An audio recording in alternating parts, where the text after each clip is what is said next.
Item hashtag SCP-306. Object Class Keter. Special Containment Procedures.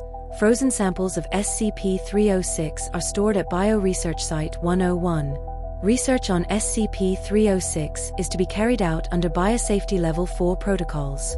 Subjects infected with SCP-306 are to be immediately placed under quarantine. Any items making physical contact with infected subjects or SCP-306 residue are to be incinerated.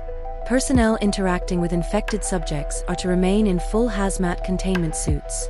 Personnel interacting with infected subjects or SCP-306 residue are to remain under mandatory quarantine and submit to twice-daily examination for a period of 2 weeks after interaction. Containment breaches within controlled environments will result in lockdown of affected area. Personnel within the affected area are to remain in place until cleared for release. Hazmat teams are to remove and examine personnel for signs of infection. Infected personnel are to be quarantined. Affected area is to then be sterilized. A 1-kilometer radius around any areas experiencing an outbreak of SCP-306 is to be quarantined. Areas are to have all water and sewer systems sealed. Hazmat teams are to be deployed in the area, and all persons in the quarantine zone are to be evacuated and screened for infection. Uninfected persons are to be released, with non-Foundation employees administered Class B amnestics. Infected persons are to be terminated. Following completed evacuation, enclosed areas are to be sterilized with ethylene oxide. In unenclosed areas, controlled burning, followed by a ground sweep, are to be enacted. Wetlands harboring SCP-306 are to be impounded, filled, and sealed with concrete. Preventing SCP-306 from infecting any large body of water is an Alpha-class priority. Description: SCP-306 is a fungus related to the genus Trichophyton. SCP-306 can infect humans through inhalation of spores or by skin-to-skin contact. Initial symptoms of infection can include coughing and sneezing, and skin lesions.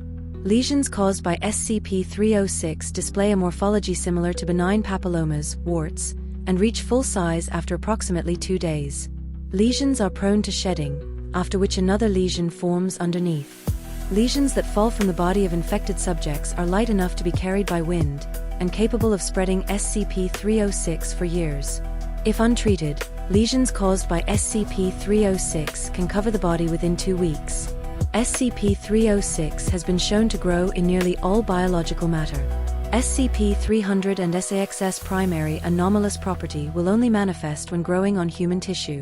When infecting a human, SCP-306 secretes several previously unknown enzymes. These enzymes catalyze an unknown process which drastically alters the structure of cells, resulting in the formation of several extra organelles of an indeterminate function.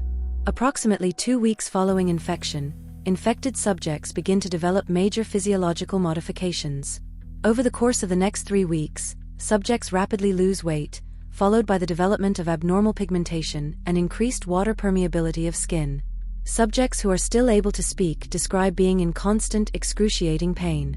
Over the next 2 to 5 months, symptoms include shrinkage of organ systems, reshaping of the skeletal system.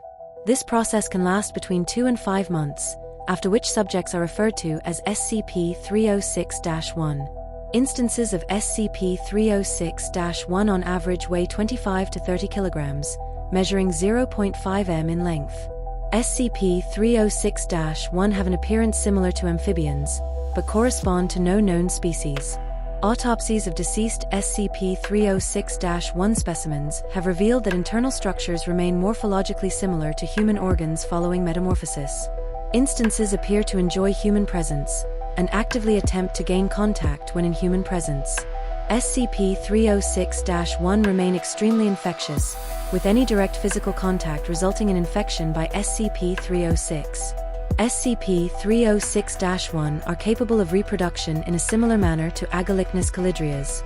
SCP-306 was discovered in redacted Louisiana in a swampy area when locals reported a colony of unknown amphibious creatures, coupled with a string of unexplained disappearances. Foundation agents were deployed to the scene to investigate, leading to the object's discovery. Since this event, redacted additional SCP-306 outbreaks have been found in the southeastern United States. SCP-306 is resistant to nearly all treatment, with the exception of high heat. Cauterization of infected tissue has shown modest success in treating cutaneous infection, however respiratory infection is not treatable. See Addenda. Addendum 1. Testing on SCP-306 has shown the fungus to be able to grow in nearly all biological matter, including most vertebrates. However, only humans have been shown to develop any deleterious effects from infection. Due to the possibility of a major outbreak, Dr. Redacted is requesting increased funding for research into SCP-306. Addendum 2. Memo from Site Redacted Director Redacted. Based off Dr. Redacted's research into SCP-306, we now consider it extremely likely that large reservoirs of SCP-306 exist in the wild. Because of both the physical danger and danger to secrecy presented, all sites are advised to monitor for wild SCP-306 reservoirs. Any confirmed vectors are to be dealt with by applicable regional forces. Addendum 3. As of Redacted, Site Redacted has reported decreased efficacy of antifungal sprays used to combat SCP-306. O5-6 has authorized further testing to determine the cause of this change. Addendum 4. Incident I-306-3. On Redacted, all 12 contained instances of SCP-306-1 escaped primary containment during routine feeding. Researcher Thompson was fatally injured by a stray bullet as security subdued the specimens. The following is a transcript of an interview conducted with researcher Phyllis immediately following the breach. Level 3 clearance required. Access granted. Interviewed, Researcher Phyllis. Interviewer, Agent Leonard. Begin log. Leonard, thank you for being here on short notice. Phyllis, sure. Leonard, alright, first order of business. Please state what you were doing when the breach occurred. Phyllis, well, I was conducting feeding for the 306-1 specimens. What's his name? Thompson was getting the feed and I was gonna administer it. I did a count of the specimens, there were 11, but that was wrong, because there should have been 12. So I told Thompson to look at the logs and see if one had been moved to another site. All of a sudden, there's this flash of motion, and next thing I know I'm being pinned down by some of the specimens. I don't remember what happened after that. When I woke up, they were gone, and security was already there. Thompson was lying on the ground bleeding from his mouth. The guards escorted me out. Leonard, so you were attacked by the specimens? Phyllis, basically. Leonard, I understand that these creatures are normally quite docile. What caused this aggressive behavior? Phyllis, okay. We've been performing some new testing on the specimens. Leonard, what kind of testing? Phyllis, intelligence testing. Putting them through mazes, training them, that sort of thing. Leonard, and what does this have to do with the breach? Phyllis, everything. These guys were speeding through puzzles, memorizing commands almost instantly. We looked at the data, and these guys are as smart as primates. Smarter even than that, we tried teaching them how to read, how to write, and they picked it up in the blink of an eye. Leonard, I have documentation that says those creatures are no more intelligent than a common tree frog. Phyllis, that's what we thought at first. But this testing, it showed that we were dead wrong. They were writing coherent notes to us. They told us what their names were. We gave one of them an IQ test. It scored 127. These things are humans, trapped in the bodies of frogs. Leonard, so what led to their aggressive behavior then? Phyllis, I'm not sure. Thompson brought in this kid's book with some fairy tales in it. Seemed like they had enjoyed it, but after that, they started getting angry with us. They were depressed. They wrote notes telling us that we had no right to keep them here, that they needed to be out in the world, they needed to be free. Leonard, what exactly did they expect to be able to accomplish if they were able to escape? Phyllis, I don't know.